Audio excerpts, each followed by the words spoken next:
Hey guys, welcome back. Hope you had a great day. So, last week we were discussing two paths. One, we would go higher to make a new high, which we actually did. But I thought we'd go a lot more. I mean, it's yet to be seen whether we're going to follow through the path. And the second was, we're likely near the top and we're going to come down to the downside. So, we are right now, we've pushed above this resistance level. We are digesting above. So, your pivot at 53, let's say 53.15 becomes super 53.10 to 53.15. Yeah, 53.15. So if we start to break below 53.15, 53.10, then it's very likely we come down to test 5155. And if that breaks, we're very likely going to come down to 5050. However, if we are just continuing along this path, and we know this is the channel for this stock, and you can see here, we're pretty much right now, it's only three waves, which is why the red path is still active. And you can see we've pretty much where we're selling off at the 1.620. So the minute we just need to break above 5382, and I do think we'll push up to at least 5450 before we kind of decide what's next. So This short clip is presented by Chase. Fast track your learning curve and profit with our LaDuc Trading Slack community. It is ideal for beginners who love the chase.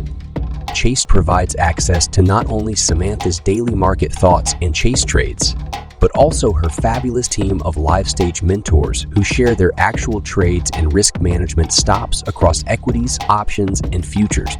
You also get access to custom trade support when you need it.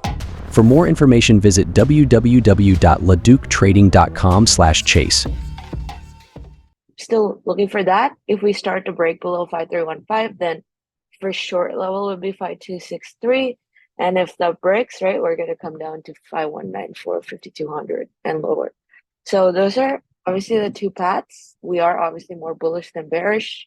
We've discussed that, one being the wicks. But as we've discussed, this is a huge level of support. And you can see we've still not been able to like gap down. The wicks is gapping up by like 8% this morning. But again, it hasn't really proved that it can do much. So you can see here on an intraday level, I would say try to get over 13.5. If we do, then we could have, I'll pretty much show you. If this is to be an ABC, in an ABC, it needs to go like this. You get it? However, considering since this is already three waves, it's very likely that we just chop lower like this. So that's why this level becomes important. If we just continue to sell, will likely gap fill and come down, which is bullish. But if it can sustain over 13.5, then it can have at least a minimum it will above 15 to satisfy requirements. But yeah, just hovering over here and gapping up is not enough. And we look at the dollar, for example, and that actually had a nice move. We discussed how breaking down would kind of prove a point, and you can see we instantly, right? This is the level of support. We try to stay down for 3 days, but we didn't really break down. And you can see we're pretty much squeezing on the dollar to the upside. But again, as you can see here, this oversold bounce on the first break was kind of expected. It would seriously had to have broken 103.86 to get any real selling. So yeah, I mean, this is still bull or bear.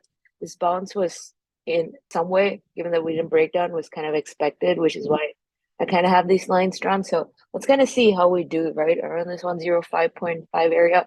If we start to break above that, then dollar seriously will have a lot of bullish like to it. Otherwise, this red path could become likely. So keep an eye on that as well. And also this. And last but not least, let's see what's happening to the yields. We kind of had that fake breakdown. We got back into the channel, but not decisive yet. With that being said, let's look at the six watch lists. Again, all these would be dependent on market levels, and bullish and bearish paths will apply for both the stock and the market as well. So here, start to get over 184, 184.5. We can continue breaking out into 186, 187. I still do think that Amazon, you can see we came into support. We're having a bounce. In general, bounces off support generally try to touch the previous high. So let's see, right? As long as you stay over 182, this bounce can sustain. You break 182, then again, short back down to 179, 177 on Amazon. The next one I have is TTD. Again, this is if this sell-off follows through, that is, you can see here. And previously we did discuss it breaking out of this channel. So it could have a breakout, which is why I would like it to break 91 to have a more confirmative short on this. But if it just digests sideways on TTD, if it just continues to go sideways, then this breakout could hold and continue higher. So if they above 91, okay, let's say if break 98 to go up to 116, or break 91 to come down to 81. So those are kind of the two levels I'm looking at. The next one I have is Snap. The reason for this is, again, looking like a breakout. You can see here we had a nice consolidation, and I go to the daily chart. It also does have a gap to fill all the way to 21. So you can kind of look for follow through on Snap. As long as we stay over 15.5, we should be able to go up to 16, 17, have a follow through on this breakout. And we do have gaps to fill here. So you can kind of keep a look on Snap this week. And last but not the least, yeah, I mean, I'm not really super confident on any of these shorts. Neither am I super confident on the longs, just because it's iffy. Like, I can give you levels both ways, but Snap does kind of look good given that it is breaking out. But again, the most important thing would have to be follow through, and we've not really been having follow through, which is kind of the issue right now. So that's why I take this week's watch list with pinch of salt. So last but not the least, I thought this could be an interesting short, but again, can go both ways. Having a kind of a parabolic squeeze, but again, I do think that it could have a little bit of a sell-off, right? Come down into support around $13 before it maybe does this. Whether I'm bullish or bearish, I could kind of see that, which is why I kind of have shorts on this result. Even if it does have a bounce, maybe a rejection of 19.5. Come down into 14, or a break of 17, come down into 14. So I did have Novavax puts as well. So yeah, that's all for this week. I hope you have a great day. Subscribe to LaDuc Trading YouTube channel for more Wolf's weekly wave list videos and other content.